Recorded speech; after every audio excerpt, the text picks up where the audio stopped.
Hi and welcome to Life Training Center. My name is Tabang and I'll be your host for the season. In this podcast, we plan to present to you how to start, run and scale a cleaning business. In studio today, to help us dissect, we have Zach from Amorata. Chapere? No, I'm good, man. Thank you for... I'm good. Thank you for inviting me on the first podcast. Yeah. That is on its road to making history, so... Thanks for honoring the invite. Grateful to be here. You know, when we first discussed this initiative, Chris and I, we thought maybe a chalk and board school. They was like, no, let's do virtual school. Then we said, no, maybe we'll hold a CEO's corner where every Friday, he does a video on YouTube. Then we thought, no, maybe let's do a CEO's letter. Write a letter and prepare a letter and put it on Twitter. And then we settled on, no, let's actually set up a podcast. Yeah. So it makes me wonder, of all the companies you could have thought of starting, why cleaning? Why cleaning? I like that. The true story is that they were a cleaning company that came to my house to do my couches.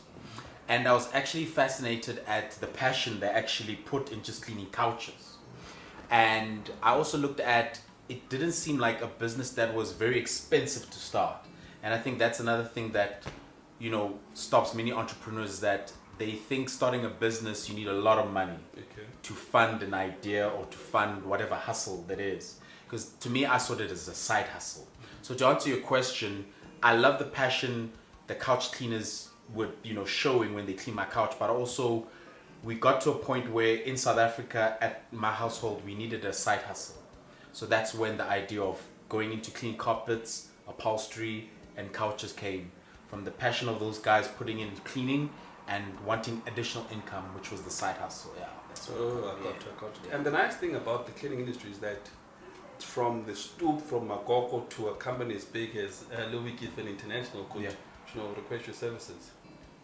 On Louis Giffen, we got a call from them not so long ago asking us if we were the company that came to clean their carpets about 2 or 3 months back because they had flooding at the office, and said, are you guys the same guys we used about 3 months ago? And I was like, no. You didn't use us 3 months ago, but we help you to help. And it got me thinking, how important is the name? How much time should you spend in thinking about the name of the company so that it's easy for your clients to remember? So how important is the name? I like that question.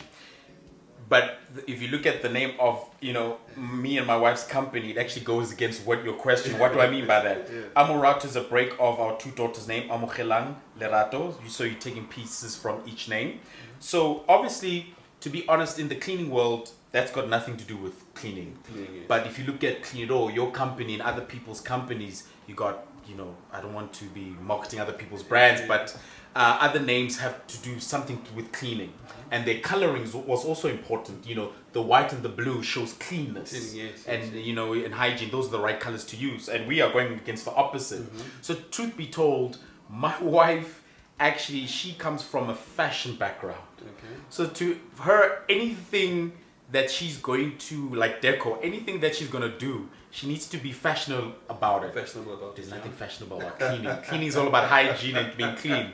So your question is a good question, but it's directed to the wrong company because the idea was not there of the name. But to be honest, a name has to be catchy, you're right. A name has to be that name where people, when they click their fingers, try to remember it, it must come up within the first 5-10 seconds. But it also helps with the SEO in searching in Google. So even though our company name goes against your question, for the viewers out there and who are going to watch this podcast and going on the journey with you, use a catchy name. It's easy to remember, a name that's also easy to type in the SEO when people are looking for it. So the name of the company, short and sweet, always works. Yeah, short and sweet. Well, let's say, for your instance, because there's a school of thought that suggests for CIPRO registration, we're happy to use Amorata. And then you'll have a trading name as and AKA, people that know me personally call me Pumba. No one calls me Tama. So would you then maybe think it's fine, you can create the personalized name as for CIPRO registration, but use a trading name that's catchy and... I like that question as well. I like to think of it, to answer that question is, obviously, if you're starting off, start off with that short and sweet name. Okay. But as you gain the customers and you get popular, then you can become clever with what you're saying now in using the AKA name. Okay. You remember the way I said, when you break into an industry, you don't want to confuse people. You know, this is your name, but this is your payoff line. That works, but I think once you've gained that customer feedback in terms of people know we clean it all, then you can start off with payoff lines and AKA names, because now we know your service. Okay. We know what you're about. Remember, that's how brands are built. You know, a brand has to, when you hear the name Coca-Cola, you automatically know what you're getting. But if I start a cleaning company and I say the cleaning team, yes, it's the cleaning team, but what have they done for me lately? They know the name, but what have you done for me lately? But if I already have a 2-year experience or years experience like you guys, I can be the cleaning team of, it's the cleaning team, AKA, no one cleans it better than us, or, we can play with that because now we already do have a following. But now to be too catchy and too creative in the beginning, but you don't have that mileage behind you or that experience behind you, you're gonna come off too cocky without proving yourself first. Okay. I like to believe prove yourself first. Once you're getting that bit of attraction, then you can become cocky with it. Then we know we clean it all. Yeah. They clean everything to the highest whatever. You become catchy with it because now people know that you deliver on your promise. And that, if you think about, that's what a brand is. It delivers on a promise. Coca-Cola, you get the acid, you get the sugar, you get the hyper. They deliver on that promise. So that's also to answer your question. Whatever you name your company, make sure you deliver also on that promise. Because at the end of the day, it's the customer after the work that will say yes or no in terms of commenting on the social sites. Will I use them again or not? So if you're saying we are the clean team, no one does it better than us, but then on Hello Peter, they're like, you see what I mean? So that's why I say it's very important that your name must give that customer promise. So you can't give a name that's this high, but you don't live up to it. Then you got a bit of a problem. That's the way I see it, but other people can beg to differ. Well, so many of us get stuck on the concept. Now, I like the fact that you decided on cleaning because it was easy to start, and then you came up with the name. So you've got the concept and you've got the name. The big question now is, how did you start? I like that. How did I start? How did you start? We contacted We Clean It All. Hey, if I were you, I'd do the same thing. Google them. Yes, and then that's the honest truth. We said to ourselves after the guys showed us they can clean our couch and show the passion, we Googled, where can we get the training? Because you can't just start something, but, even though I know you believe in starting something and figuring it out later, which is good for entrepreneurs, use that, but some training and some skill is needed, to take that one step first, second step, like that. So we Googled you guys. We understood that if we bought equipment, there's also training that comes along with it. We did that with Sean, which Sean is a very good trainer. And I learned everything within the first 15 minutes and I was ready to go. But so to me, to answer your question, how did I start? I Googled We Clean It All. They gave me the training technique. But secondly, I started perfecting what you guys trained me at home. Okay. So another thing I've realized, entrepreneurs, especially in the clean space starting, they always fear when people say, we're a new company, where did I start? The best experience is starting in your own home. Because think about it, you're going to clean other people's homes. True. Other people's homes may not have the same design couch as you, but they also have couches. You have leather couches, they have leather couches. You use leather care on your couch, you're going to use leather care on their couches. So what am I trying to say? You get the skill from We Clean It All or any other company, but I assume you get from Clean It All. You learn, they teach you the technique, you buy the equipment from them, and then at home, you start practicing on the carpet at home. Because if you damage the carpet at home, you know the mistake that you did. So what I'm trying to say is that if you are practicing in your own home, you have that comfort of whatever I break or damage, it's in the comfort of my own space. But you're learning in your own home. Okay. So what I'm trying to say, you must remember also the products that we use with super glue and stuff, those things are very potent. You can't overdose on certain, materials. You just need to know the right dosage. what better place than to work on your own stuff? Use an old rug that you no more use anymore in the garage. Some people have that old rug that you spilled wine on and you thought, it's a white rug, the wine has damaged it. No, if you use the super glue and use the scrub and stuff like that, and extract it, you've worked on you, and you also use that on your social media site as a demonstration, because no one has been to your house. You act like you've actually done the work at someone else's house. True. And so to also extend on your question, how we started and also how we marketed ourselves, that the first pictures we posted on our social sites, we acted like we cleaned other people's homes. Okay. But we actually phoned relatives and said, we will come clean your couches, your carpets for free. But we acted like those were customers. Oh, so for people that didn't know us, they were like, oh, these people are getting work. But all that time we're doing work for free, getting experience from relatives who are welcoming. You clean my couch for free, clean my carpet for free, Might as well. Yeah. Might as well. But we were perfecting our skills with people we knew, doing the work for free. But in the social sites, for people that didn't know, it seemed like, these guys just started a month ago, but look, they're getting work. Okay. But meantime, we were just practicing. But when that first customer came, the confidence on us was this high. Because all the practices we've been doing at home and our relatives, we were ready for that first customer, and then got the ball rolling. And who's your first customer? Where'd you get the first customer from? I like that. I may be young, but I've got an old school mind. Okay. You may not agree with my marketing technique because you got more experience than us. Yes, I went the old school way. What is the old school way? Is I actually did Corex boards. Because growing up in my time, I know that makes me sound old. In my time, Corex boards are like everywhere. You may not agree with that, but I felt if we are going to make noise in an industry that's saturated, grab people where people are. Traffic, robots. It's illegal, but I wanted to take that risk. That's where I got my first. I looked for the robots that were the most busiest. I made sure my Corex board was catchy. It was you call, we clean. And I listed the top 4 things. Upholstery. So it was like when you stopped at the robot and you looked at the robot, you call, we clean. What? Upholstery, carpets, couches. In the first 5 seconds before the robot went green, you picked up what we do, the name of the company, what we do, the number, and the website. Done. Because remember, Corex board, a person's concentration, especially in traffic, is like 10 seconds. And the traffic light doesn't close that long. And people like that. We call, we clean, carpets. So I told them what I can do for them in 10 seconds. They've got, people live on their phones. They just screen grab that. Coming back from work, they called us. I saw your Corex board at what street, what. Can you come? Oh, and then they send pictures of their couches on our WhatsApp line. And then we gave them a code. And boom, we set up a day and it started from there. I call that traditional old school market. They call it traditional market. But obviously now you need to migrate to your, they call it hybrid. But if you to talk internet language, social media, Instagram, and we do the fancy video. YouTube, Maybe let's take a step back there. Now that you've mentioned social media. Yeah.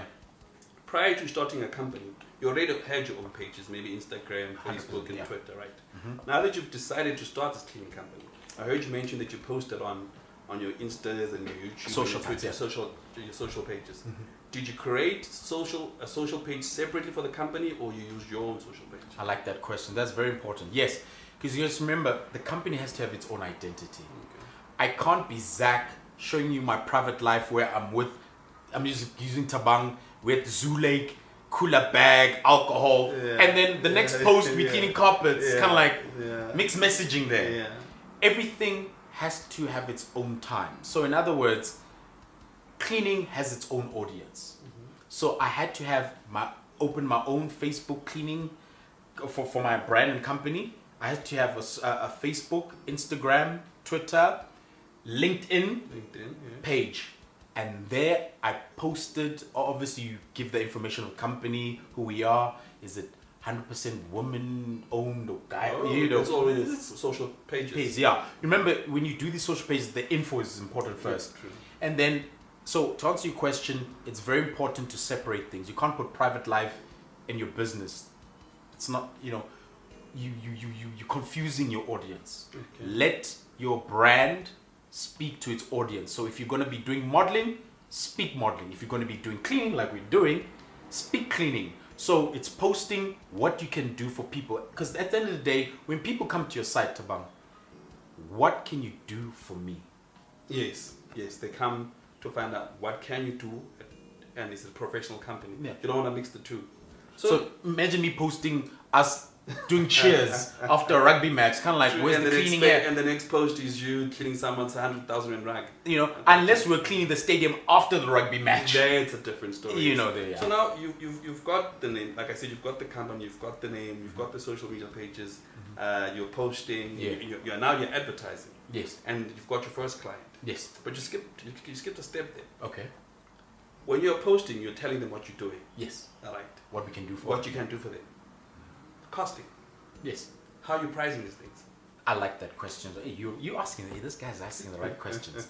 And that's what a lot of people, when they start their business, they sort of are nervous about costing. Your business partner, Chris, if people don't know, he always says, but they've got more experience than me and most of us, know your worth. But then someone watching this podcast is probably thinking, I'm only beginning. I don't have a worth. You know, I don't have experience. But what I did, which a lot of masters did, you always stalk or follow people who have already been doing it. So if you look at most cleaning companies, they mostly on their website have a price list. Yes. So I used to compare if cleaning company A is charging $350 for couching and cleaning company C is charging $500, why can't I be in between? So in other words, my costing came in, I don't want to be too cheap and too expensive. I just want to be in between. So if cleaning company A is charging $450 and cleaning company C is charging $500, I can go in at what? $465, but throw in a special. I'll clean your couch for $465, but clean your ottoman for free. Okay. You know, add value to your pricing. So people, when they look at all these three codes, they be like, company A, $450, Zach's Amurato, it's $465, but he cleans 2 free ottomans for free on top of the couch for $465. The other company, just the couch, is $500. You most likely go with mine because you're getting 2 ottomans cleaned for free for $465. Well, these two are doing one item for a price that's... So I'm in between. I'm not too cheap and I'm not too expensive. So I always try to be in between, but also add value. What can you also do that won't cost your company? Do it for free. That's how you also attract people. So also in your pricing, add value. Why must I choose you out of these 3 people? Because at the end of the day, we're all doing the same thing. No one in the cleaning world can say, I can clean a couch better than you. Maybe you can, but we can only see that when it's all said and done. But before the job is done, people are just looking at quotes. True. You know? Customers compare the codes like for like, and then the cheapest code usually wins. The cheapest code usually wins. So in my example, 450 is the cheapest. Yeah. But Zach's company, in between these two, is going to clean your 2 ottomans for free on top of that.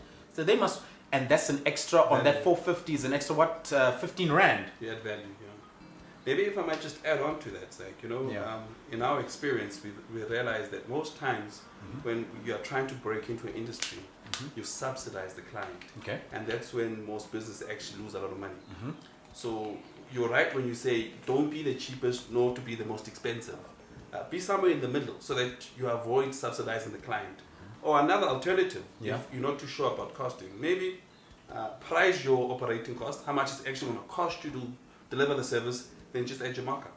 And petrol and stuff like that. Your petrol, employees if you have. Yeah. I like your question, but let's be honest about it's broad. Yeah. In this cleaning business, especially startups, we were lucky that we could afford our own van. Okay. Meaning that it was branded, we could put our equipment inside. Other people start this side hustle or start this business having a job. There was a guy, he's passed on, RIP to him. I don't want to, mock at other people's businesses, but because it's all about waking it all. He used to work at a call center. He bought your equipment. He used to work at a call center. When he knocked off at 5 o'clock, he'd take the K15, what is it called? The K53. He'd have it in his hatchback car in the boot. Yeah. You'll see why I'm telling you this. You must remember, and it also goes to pricing and subsidizing, stuff like that. He worked at a call center, so he already budgeted petrol to go to work, but after work go clean people's carpets. Okay. So then you have us who got their own van, who are doing this without going to work, and it's our business. It's your business. We have to make this work. So we also have to look at those two scenarios, that our pricings will be different because our budgeting is different. We run around with our van the whole week. He runs around going to work, and after hours, also on the weekends, has to go clean to actually get the side hustle going. Our operating costs are going to be more because we, Monday to Friday in the morning and throughout the whole day, are focusing on this. He just leaves work at 5, goes cleans carpets until 8 p.m. Okay. So his running costs won't be as much as ours because we've been running the whole day, you know what I'm saying? Yeah. But I just thought I'd give that, more broader context because everyone in this clean business has a different background. Okay. And I thought it was only fair to, compare apples with apples, and every person's scenario is different. But to answer your question, one thing I learned about from you and Chris is that if you are based in Midrand and you get a potential client in Pretoria, you should know the distance between Midrand and Pretoria. Is it worth going to a client just to clean the couch for 500? It goes back to your question. How much profit are you making, and how much expenses are you going to incur? Is it worth it? How about in that same call, in that same quote, you say, look, even though you want me to clean your couch for 500, why don't we make it 1,000, and you add other things they may have to make your trip from Midrand to Pretoria worthwhile? Smart. That's smart. Think about it. That's very smart. Another thing on top of that, while we're staying in this subject, even if the client says to you, no, I've only got this couch for 500, it's fine. You're starting off. Remember, once you start off, a beggar can't be a chooser.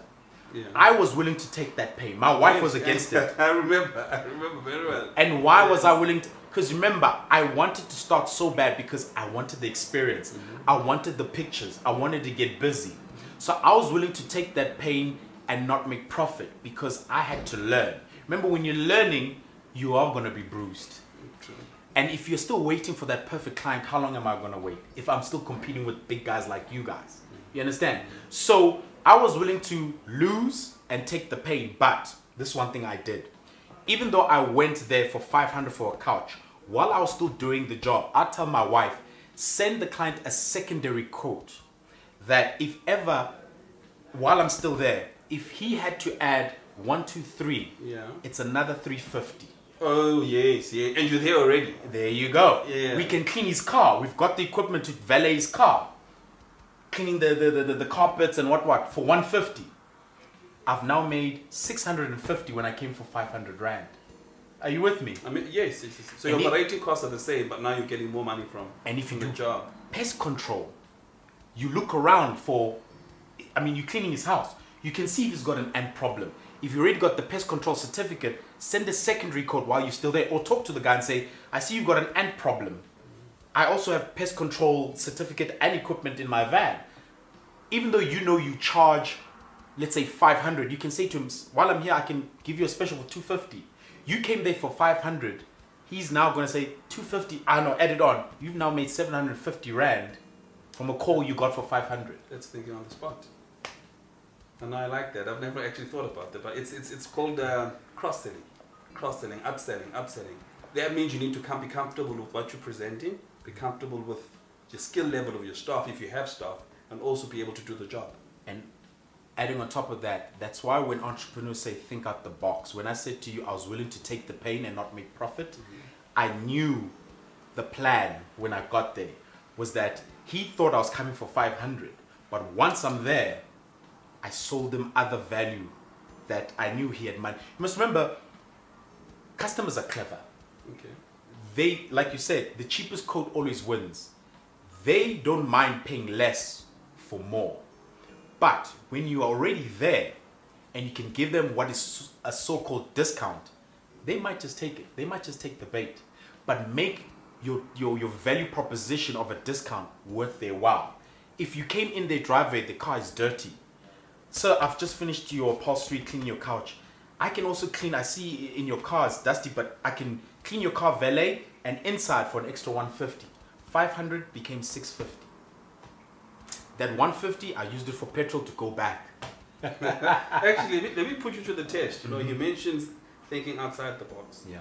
So far, we've had this conversation on the assumption that you have the money to purchase the machines. You have the money to go to Clean All and train. Yeah. You have the van. Let's for a minute. Let's just take it back. You're an average girl, guy in the township. You're unemployed. You have no access to capital, and you've come up with this idea that you want to clean a cleaning company. Yeah. What message do you have for that person? I like that.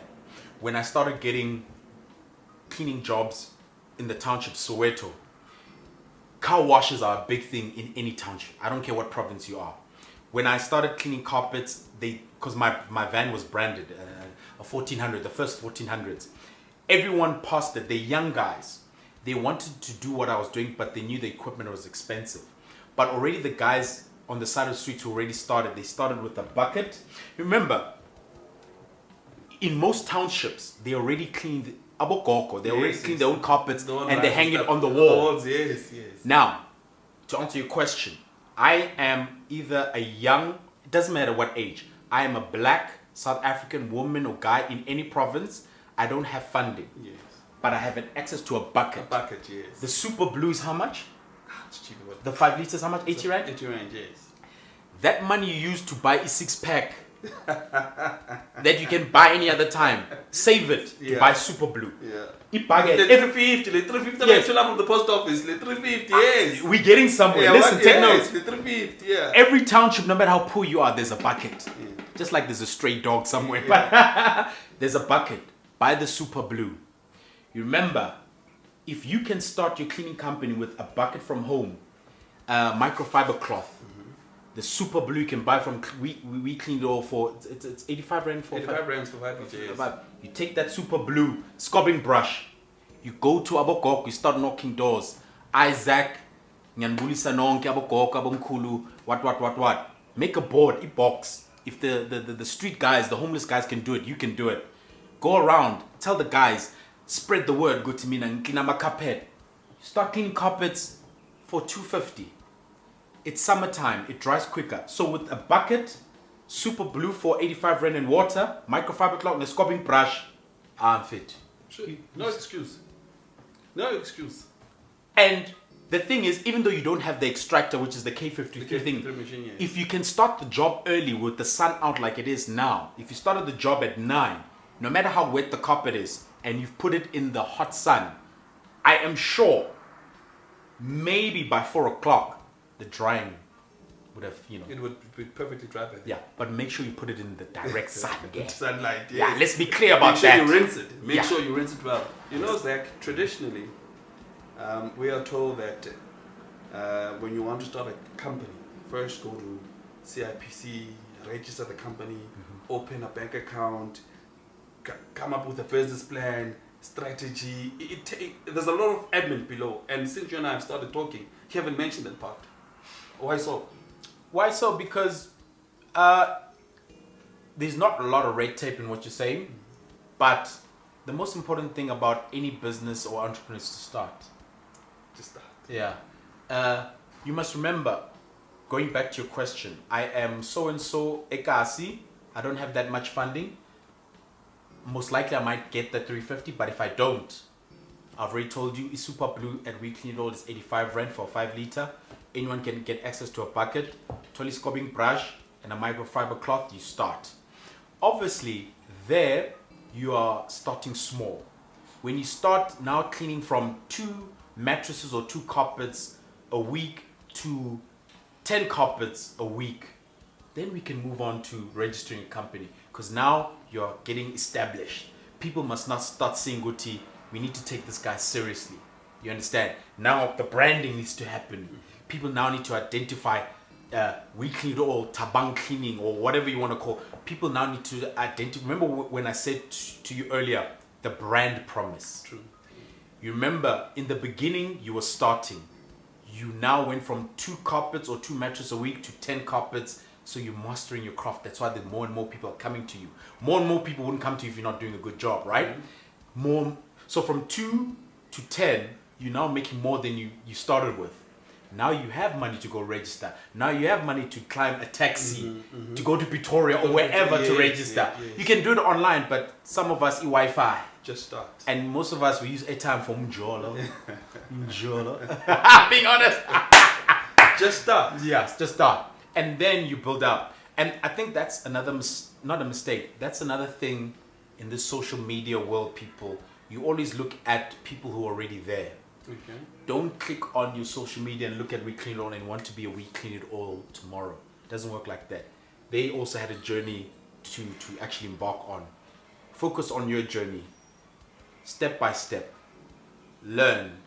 There will be mistakes. There will be disappointment. I remember many times on the WhatsApp group, you and Chris, I'd ask when the carpet, the coloring was a bit, what do we do from then? Because these things are going to happen. These carpets are different. Some are Persian, some are synthetic. Some, you know what I'm saying? Mistakes will happen, but it's how you in that situation are going to handle the situation. That's why I say that the registering of the company will come a bit later, because at the end of the day, that's when you feel like I'm now getting established. We need to crawl before we walk. The registering part comes on the walking part. On the walking stage. The crawling part is we start. Just start. And getting our name and what we're doing out there. That's the way I see it. Yeah. If you're gonna take anything from this episode, is just start. Just start. In our next episode, we plan to discuss how to move from the first client that Zach had to the second and more, and the daily operations. What do you do on a day-to-day in a cleaning company? But then again, just start. Zach, thank you for joining us. Oh no, it was a great pleasure, and I hope I was useful. And I'm glad to be part of history, because I feel like this is one step to a journey of 1,000 miles. So I'm glad I was the first guest. Yeah, but we'll call you again because now you're at your first client. Okay. And later on, we'll call you again and say, now that you've had your first client, the second, the third, the fourth, the fifth, and the 100th client. I like the sound of that.